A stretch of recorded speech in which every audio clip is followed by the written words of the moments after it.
वैज्ञानिक पैदा करने का मतलब है अंधी श्रद्धा से मुक्ति। अब एमएससी पढ़ रहा है लड़का, वो सब विज्ञान की शिक्षा ले रहा है, लेकिन परीक्षा के वक्त हनुमान जी के मंदिर के सामने मिल जाएगा। तब थोड़ा सोचना जरूरी है कि हनुमान जी की क्या गलती है, उनकी परीक्षा के लिए हनुमान जी की क्या जिम्मेवारी है, वो हनुमान जी को क्यों मुसीबत में फंसा देने के ख्याल में नहीं, लेकिन वो 5 आने की रुस्बत दे रहा है। वो कह रहा है एक नारियल चढ़ा दे।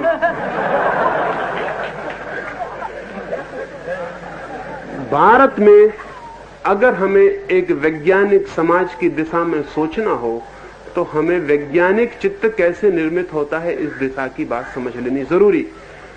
जीवन चलता है कार्य कारण से, अंधविश्वासों से नहीं।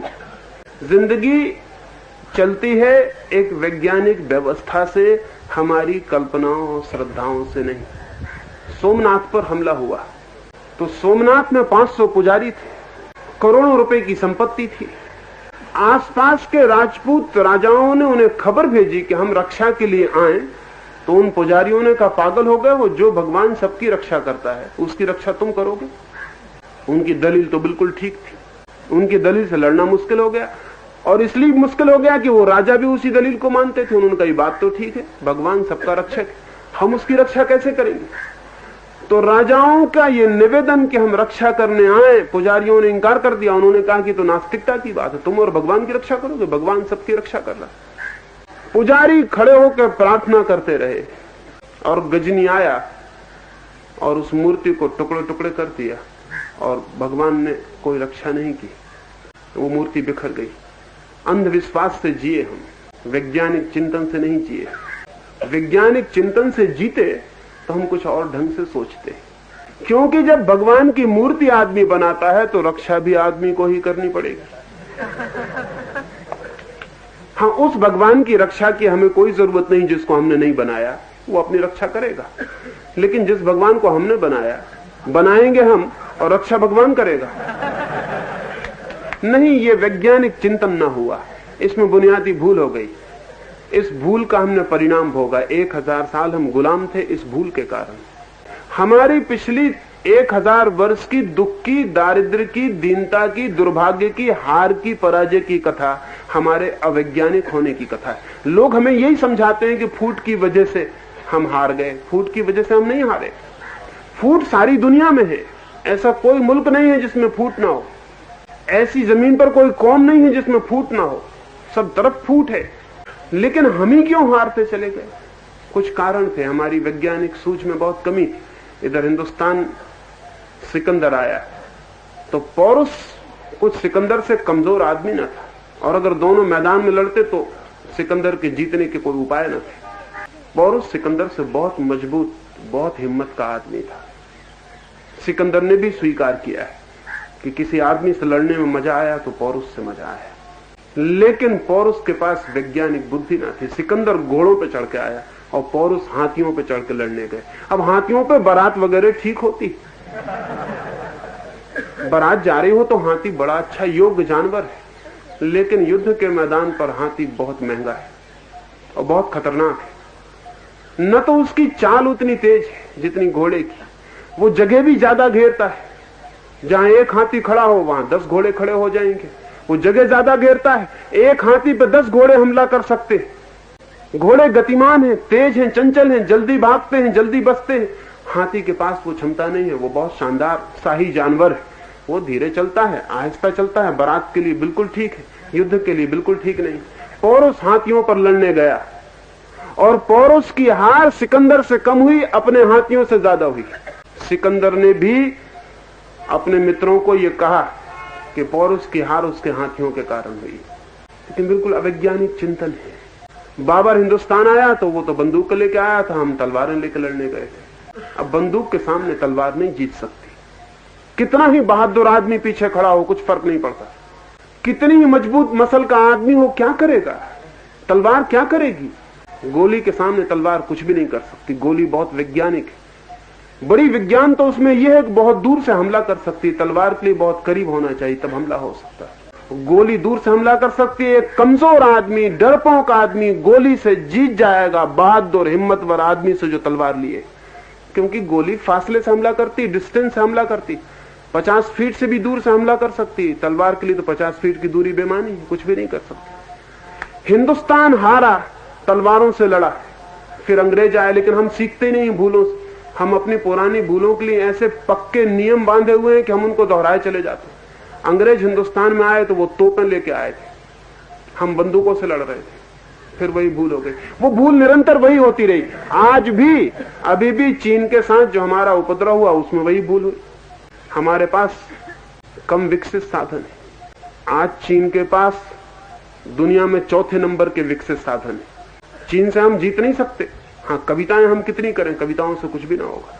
हिंदुस्तान पूरा का पूरा कवि हो गया था, पता है, जब चीन से हमला हुआ तो गांव गांव में कवि कहने लगे कि हम सोए हुए सिंह हैं, हमको छेड़ो मत।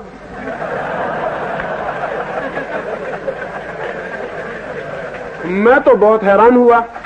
मैं इसलिए हैरान हुआ कि अब तक किसी सिंह ने कभी कविता नहीं की, और सिंह को छेड़ो तो पता चल जाता है कि क्या होता है, इसको कुछ कहने की जरूरत नहीं होती।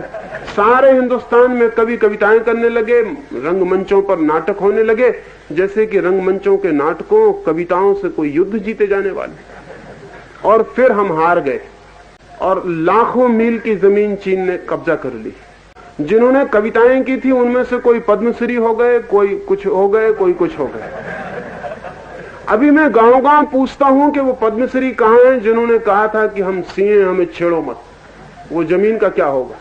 दिल्ली में एक बड़े नेता से मैं कह रहा था, उन्होंने कहा वो जमीन बिल्कुल बेकार है, उसमें घास भी पैदा नहीं होता। तो मैंने कहा अगर ऐसा ही था तो पहले से चुपचाप दे देनी थी, फिर झंझट क्यों करनी, इतने आदमी क्यों मरवाए, और नहा कितनी कविता किस लिए की। पहले ही कहते थे कि जमीन बेकार है, संभालो। जब हार गए तो कहते हो जमीन बेकार है। लड़े क्यों थे उस पर अगर जमीन बेकार थी? तो फिर तुम जिम्मेदार हो हजारों लोगों के खून का, जिनको तुमने मरवाया। वहां जिनको तुमने मरवाया उनका जुम्मा किसका है? फिर अगर तुम कहते हो जमीन बेकार है तो वहां लड़वाया क्यों अपने जवानों को? वहां जाते उनकी जान क्यों मरवाई? वहां उनको क्यों कटवाया? उन्हें नहीं कटवाना था, चुपचाप पीछे हटाना था। और मैंने कहा और पता लगा लो कि मुल्क में जमीन कहां कहां बेकार है, उस सबको सौंप दो, नहीं किसी दिन झंझट हो जाए।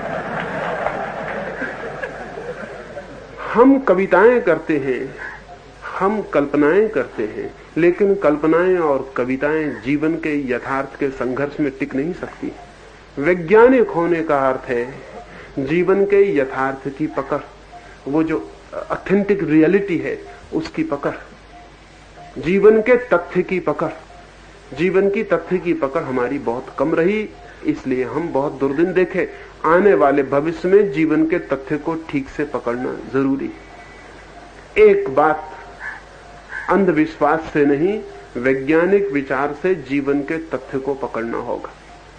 अब जैसे आज हमारी संख्या बढ़ी चली जाती है तो हम वही बातें कर रहे हैं जो हमें नहीं करनी चाहिए। हम कहते हैं बच्चे तो भगवान दे रहा है। अब ये तथ्य का पकड़ना ना हुआ। अगर बच्चे भगवान दे रहा है तो रूस के साथ अलग नियम का उपयोग करता है, हमारे साथ अलग नियम का। फ्रांस के साथ अलग नियम का, हमारे साथ अलग नियम का। फ्रांस की 20 साल से जनसंख्या नहीं बढ़ी, तो भगवान भी बड़ा अद्भुत है कि यही बच्चे दिए चला जाता है। इधर हमसे नाराजगी क्या है उसकी? यानी हमसे ज्यादा पूजा नहीं करता, हमसे ज्यादा कोई प्रार्थना नहीं करता, हमसे ज्यादा भजन कीर्तन नहीं, अखंड चल रहे हैं, चाहे किसी की नींद हो पाए चाहे ना हो पाए, रात भर चल रहे हैं, फिर भी नाराज है कुछ हमसे। लेकिन हम यही कहे चले जाते हैं कि बच्चे तो भगवान देता, हम क्या कर सकते हैं। नहीं, बच्चे भगवान नहीं देता, बच्चे हम ही पैदा करते हैं, और हम चाहें तो बच्चे रोक सकते हैं। ये तो जीवन के तथ्य को पहचानना होगा। और अगर आज हम बच्चे नहीं रोकते तो हम 10 साल में उस जगह पहुंच जाएंगे जिस हालत में हम कभी भी नहीं पहुंचे। अभी पश्चिम के सारे वैज्ञानिक विचारक इस चिंता में पड़ गए हैं कि 10 साल या 15 साल के भीतर हिंदुस्तान में इतना बड़ा अकाल पड़ेगा जिसमें 10 करोड़ लोग भी मर सकते हैं। लेकिन हिंदुस्तान में किसी को फिक्र नहीं।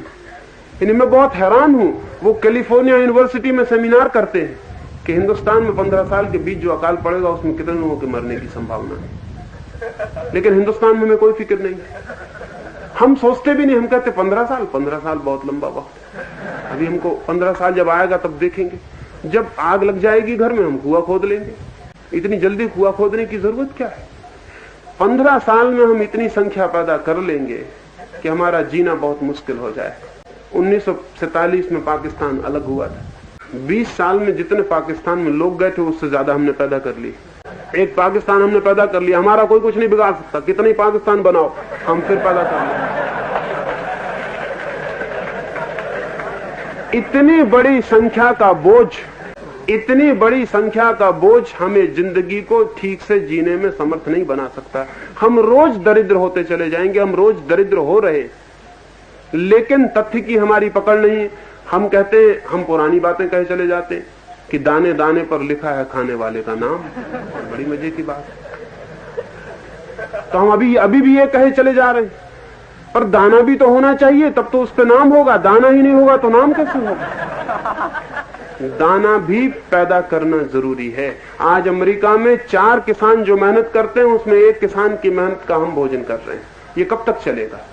अमेरिका पे बोझ भारी हो गया है और अमेरिका की जनता अमेरिका पे दबाव डालती है कि अब ज्यादा नहीं, क्योंकि क्या मतलब है देने का?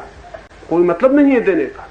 आज हम मजे से जी रहे हैं, एक अर्थ में चुपचाप खाने पीने को मिल जाता तो हमें कोई फिक्र नहीं, लेकिन हमारे लिए मेहनत अमेरिका का किसान कर रहा है, कनाडा का किसान हमारे लिए मेहनत कर रहा है, दवा हमारे लिए कोई भेज रहा है, खाना कोई भेज रहा है, कपड़े के लिए कोई फिक्र कर रहा है। ये कितनी देर चल सकता है? दुनिया के ऊपर निर्भर होकर हम कितनी देर समर्थ हो सकते हैं? और अगर ये दीनता हमारी बढ़ती चली जाती है और हम तथ्यों को नहीं पकड़ते तो हमारे अतिरिक्त और कोई जिम्मेदार नहीं होगा। तो मैं ये कह रहा हूं कि हम तथ्य को पकड़ें। अब तथ्य ये है कि संख्या जरा भी आगे नहीं बढ़नी चाहिए, तो हम शायद कोई उपाय कर सकें कि मुल्क को किसी तरह बचाया जा सके। अन्यथा अगर 10 करोड़ लोग मरे अकाल में, तो जो बचेंगे जिंदा, उनकी हालत भी जिंदा जैसी नहीं रह जाएगी। अगर एक गांव में 50,000 की बस्ती में 5,000 10,000 आदमी एकदम से मरने की हालत में पहुंच जाएं, तो बाकी लोग भी अधमरी हालत में हो जाएंगे। उनकी जिंदगी भी ठीक अर्थ में जिंदगी नहीं रह जाएगी। आज वैसी हालत है, लेकिन हम तथ्य पर सोचने के आदी नहीं हैं। हम कहते हैं जिसने पैदा किया है वो फिक्र करेगा। हम कहते हैं कि जब उसने हमें मुंह दिया है तो वो हमको रोटी भी देगा। जिसने चोंच दी है वो चून भी देता है, ये हमारी ख्याल है। इस तरह नहीं चल सकता है। जिंदगी के और सारे पहलुओं पर सोचने पर ख्याल में आएगा, इस तरह नहीं चल सकता है।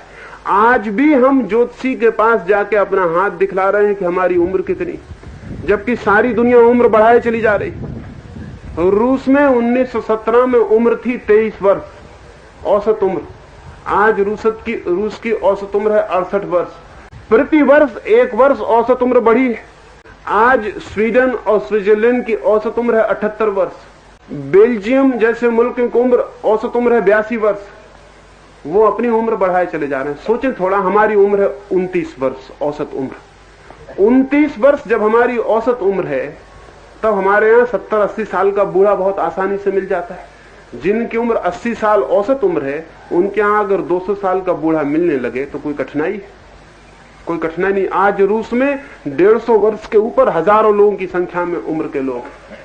जब 150 वर्ष की उम्र तक कोई बूढ़ा आदमी जीता है तो जवानी का स्पैन बढ़ जाता है, क्षेत्र बढ़ जाता है, वो 100 वर्ष तक जवान होता है। अभी बर्टन रसल ने 92 वर्ष की उम्र में शादी की, तो हम बहुत हैरान हुए कि 92 वर्ष का बुढ़ा शादी करता। हम गलती में, असल में 92 वर्ष का बुढ़ा ही नहीं है वो। हम 92 वर्ष हमारे ख्याल से तो मरा हुआ आदमी शादी कर रहा है। 92 वर्ष का बुढ़ा भी कहां होता है हमारे पास? हमारे हिसाब से तो पोस्थुमस मैरिज है ये। आदमी मर चुका होगा, आप कहां शादी कर रहा है? मर जाना था 70 साल में, 22 साल हो चुके मरे हुए, अब शादी कर रहा है। नहीं, लेकिन बर्टन रसल 92 वर्ष में भी स्वस्थ है, ताजा है, प्रसन्न है, आनंदित है, शादी कर सकता है। सारी दुनिया उम्र बढ़ाए चली जाती है और हम कहते हैं उम्र तो भाग्य में लिखी। और सारी दुनिया को हम नहीं देखते कि उम्र बढ़ती चली जा रही। भाग्य में कैसी लिखी? सिर्फ हमारे भाग्य में लिखी और किसी के भाग्य में नहीं लिखी। सारी दुनिया में आदमी का स्वास्थ्य अच्छा हुआ है, उम्र बढ़ी है, मस्तिष्क अच्छा हुआ है, बुद्धि बढ़ी है, प्रतिभा बढ़ी है, लेकिन हम भाग्य को मानकर बैठे हुए। हम कहते हैं भाग्य में जो लिखा है वो हो रहा है। ये तथ्य को छोड़ना है और कल्पनाओं में जीना है। हमने बहुत मुसीबत में ये कल्पनाएं गढ़ी थी, अब हमें छोड़ देनी चाहिए। असल में बहुत तकलीफ में एक ही सहारा था हमारे पास कि हम ये कहते कि ये तकलीफ हमारा भाग्य है। इस भांति सहने में सुविधा हो जाती थी। बहुत मुसीबत हो तो ये कह के कि हमारा भाग्य है, सहने में सुविधा मिल जाती है, संतोष करने में रास्ता बन जाता है, कंसोलेशन के लिए, सांत्वना के लिए व्यवस्था हो जाती। हमने हजारों वर्ष की दुख और परेशानी में भाग्य की धारणा विकसित की और हमने कहा सब भाग्य है, जैसा है वैसा होता है। जब ये मान लिया कि जैसा है वैसा होता है तो फिर हमारे भीतर पीड़ा मिटाना, बदलना सब समाप्त हो गया। हम चुपचाप राजी हो गए। जिंदगी के लिए परिवर्तन की और क्रांति की संभावना विदा हो गई। तो मैं आपसे ये कहना चाहता हूं कि जीवन के चारों तरफ जगत में जो हो रहा है उसे देखकर, तथ्यों को पहचानकर हमें अपने अब तक के डायरेक्टिव्स, अब तक के जो मार्गदर्शक सूत्र थे भारत के, वो बदल देने पड़ेंगे। हमें कहना पड़ेगा उम्र भाग्य से तय नहीं होती और संख्या भी परमात्मा निर्णित नहीं करता है, संख्या भी हम निर्णित करते हैं और उम्र भी हम निर्णित कर सकते हैं। और जितना मनुष्य विकसित हो रहा है, निर्णय अधिकतम उसके अपने हाथ में आता चला जा रहा है। वो बहुत सी चीजें निर्णय कर रहा है। आज रूस में कोई जरूरत नहीं है कि वो किसी खेत पर पानी न गिरे तो भगवान की तरफ प्रतीक्षा करनी पड़े। और अच्छा है, मैं कहता हूं भगवान को जितनी ज्यादा फुर्सत हम दें उतना ही हम भगवान के प्रेमी हैं। छोटे छोटे काम में उसको खींचना अभद्रता है। आपके खेत में पानी नहीं गिरा, आप बैठे हैं हाथ जोड़े कि भगवान इसमें पानी गिराओ। अब भगवान आपके खेत में पानी गिराएं, और भी कुछ काम है उनके पास कि बस आपके खेत में पानी गिराना कोई बहुत बड़ी घटना है? नहीं, सारी दुनिया का आदमी कहता है हम अपने हाथ में ले लेते हैं, जो हम कर सकते हैं वो हम करते हैं। आज रूस में जहां उन्हें पानी गिराना है वहां वे पानी गिरा लेते हैं, जहां पानी नहीं गिराना है वहां नहीं गिराते हैं, क्योंकि बादल से पानी गिराने का सूत्र समझ में आ गया। बहुत कठिन नहीं है मामला। बादल किस तरफ जाता है वो भी उसे ले जाया जा सकता है। आखिर बादल को भी तो लगाम बांधी जा सकती है, वो भी इस गांव के ऊपर से गुजरे, ये व्यवस्था की जा सकती है। हवाएं उसे किस भांति यहां से ले जा सकती हैं वो जाना जा सकता है। और फिर बादल ठंडा किया जा सके, ऊपर हवाई जहाज उस पर बर्फ फेंका जा सके तो उसका भरा हुआ पानी नीचे छलक जाता है। तो उन्होंने तो अब पानी बरसाने की व्यवस्था कर ली। लेकिन हम आज इस 20वीं सदी में भी अगर पानी ना गिरे तो यज्ञ कर रहे हैं। हम यज्ञ करेंगे अगर पानी ना गिरे तो। और मजा यह है कि हम हजारों साल से यज्ञ कर रहे हैं, फिर भी हमने अब तक ये नहीं सीखा कि यज्ञ इतना करने पर भी पानी नहीं गिरा है। लेकिन हम उसे दोहराए चले जाएंगे। फिर मैं ये नहीं कहता हूं, मैं ये कहता हूं कि यज्ञ भी जिन्हें करना हो वो भी प्रयोगशाला में सिद्ध करके दिखा दें कि हम ये यज्ञ किया, ये बदली से पानी गिरा लिया। वो प्रयोगशाला में सिद्ध कर दें तो सारी दुनिया के काम की हो जाएगी बात, सारी दुनिया यज्ञ कर लेगी। लेकिन हम वो भी सिद्ध करके क्या बताएंगे? हमारा चेहरा कुछ भी सिद्ध करने का नहीं रह गया। हमारा चेहरा हमारी असफलता की गवाहियां दे रहा है। हम सारी दुनिया में आज अपनी असफलता की कहानी बनकर खड़े हो गए। जीवन को वैज्ञानिक बनाना हो तो उसके सारे नियमों पर पुनर्विचार की जरूरत है। ये एक। और दूसरी बात फिर दोहरा दूं अंत में, वो ये कि इसका ये मतलब नहीं है कि विज्ञान सब कुछ है। इसका ये मतलब नहीं है कि विज्ञान हमने सीख लिया तो सब सीख लिया, कि खेत पर हमने पानी गिरा लिया तो सब आ गया। इसका ये मतलब भी नहीं है कि हमने बीमारियां ठीक कर ली तो हम जिंदगी के सब सूत्र पा गए। इसका ये मतलब भी नहीं है कि हमने आदमी की उम्र बढ़ा ली तो हमने आदमी का आनंद भी बढ़ा दिया। इसका ये मतलब नहीं है। पश्चिम ने उम्र भी बढ़ा ली, स्वास्थ्य भी बढ़ा लिया, बीमारियां भी कम कर ली। कुछ बीमारियां तो इतिहास की घटना हो गई, बच्चों को पता ही नहीं कि ये बीमारियां कभी होती थी। जिंदगी ज्यादा व्यवस्थित हो गई लेकिन ज्यादा आनंदित नहीं हो गई, ज्यादा दुखी हो गई। ये बहुत चमत्कार की घटना घटी है पश्चिम में। सारी सुविधा बढ़ गई है, समृद्धि बढ़ गई, स्वास्थ्य बढ़ गया, लेकिन शांति कम हो गई। शांति एकदम खो गई। शांति का कोई पता ही नहीं रहा। आदमी 150 साल जीने लगा है, लेकिन कैसे जिए ये भूल गया। ज्यादा जीने से क्या होगा, आखिर कैसे जिए ये भी तो पता होना चाहिए। नहीं तो 150 साल की उम्र भी दंड हो जाएगी, आनंद न रह जाएगी। 1000 साल आदमी जिए और कष्ट में, दुख में, चिंता में, पीड़ा में, तो एक तरफ पश्चिम में उम्र बढ़ी, दूसरी तरफ आत्महत्या बढ़ गई। अभी बड़े मजे की बात है, एक तरफ वैज्ञानिक कोशिश में लगा है उम्र बढ़ाने की, और दूसरी तरफ आदमी है कहते हैं कि हमें जिंदा नहीं रहना, हमें मरना है। आत्महत्या बढ़ती जा रही, हर सेकंड एक आत्महत्या यूरोप में हो रही। 1 घंटा में बोलूंगा यहां तो कितनी आत्महत्याएं हो जाएंगी, हर सेकंड एक हो रही। 1 मिनट में 60 लोग सारे पश्चिम में आत्महत्या कर लेंगे। 1 घंटे में 60 गुण 60 इतने लोग अपने को समाप्त कर लेंगे। 24 घंटे इसी क्रम से आत्महत्या चल रही। इतना जीवन दुखी हो जाए तो भी सोचना जरूरी। तो मेरा मानना है पश्चिम भी अधूरा है। इसलिए मैं आपसे कहता हूं वैज्ञानिक बुद्धि लानी है और वैज्ञानिक बुद्धि के आधार पर धार्मिक चिंतन को खड़ा करना है। धार्मिक चिंतन से मुक्त नहीं हो जाना है। विज्ञान के आधार पर धर्म का चिंतन खड़ा करना है। धर्म का चिंतन बहुत भिन्न बात है। धर्म को ना तो मतलब है आपकी उम्र से, न धर्म को मतलब है आपके खेत में पानी से, न धर्म को मतलब है आपके मकान से, न आपके कपड़े से। धर्म को तो सीधा मतलब है आपसे। आप कैसे हैं भीतर, आनंदित, शांत, प्रफुल्लित, परमात्मा के प्रति कृतज्ञता से भरे हुए, धन्यवाद से भरे हुए, प्रार्थना से भरे हुए, प्रेम से भरे हुए। आप कैसे हैं? विज्ञान आपको छोड़ के सब व्यवस्था कर लेगा और आप छूट जाएंगे। लेकिन धर्म आपकी भी व्यवस्था करना चाहता है भीतर से कि आप भी विकसित हो सके। एक छोटी सी कहानी अपनी बात में पूरी करूंगा। मैंने सुना है कि रामतीर्थ जब जापान गए तो टोक्यो के एक बड़े मकान में आग लग गई थी। वो उस मकान के सामने ठहरे हुए थे। मकान में आग लग गई है। रात को हजारों लोग मकान की आग बुझाते हैं। राम बाहर आके खड़े होकर देख रहे हैं। मकान का मालिक रो रहा है, छाती पीट रहा है। लोग सामान निकाल रहे हैं बाहर, तिजोड़ियां, कपड़े, बहुमूल्य फर्नीचर, वो सब निकाला जा रहा है। सब सामान निकल गया है। फिर उन लोगों ने आके मकान के मालिक को पूछा कुछ और जरूरी रह गया हो तो बता दे, क्योंकि अब आखिरी बार मकान के भीतर जाया जा सकता है। उसके बाद लपटें इतनी बढ़ जाएंगी कि भीतर जाना असंभव है। उस मकान के मालिक ने कहा मुझे कुछ भी होश नहीं है, मुझे कुछ समझ में नहीं आता, तुम एक दफा और जाके देख लो, कुछ बचा सको तो बचा लो। वे लोग भीतर गए।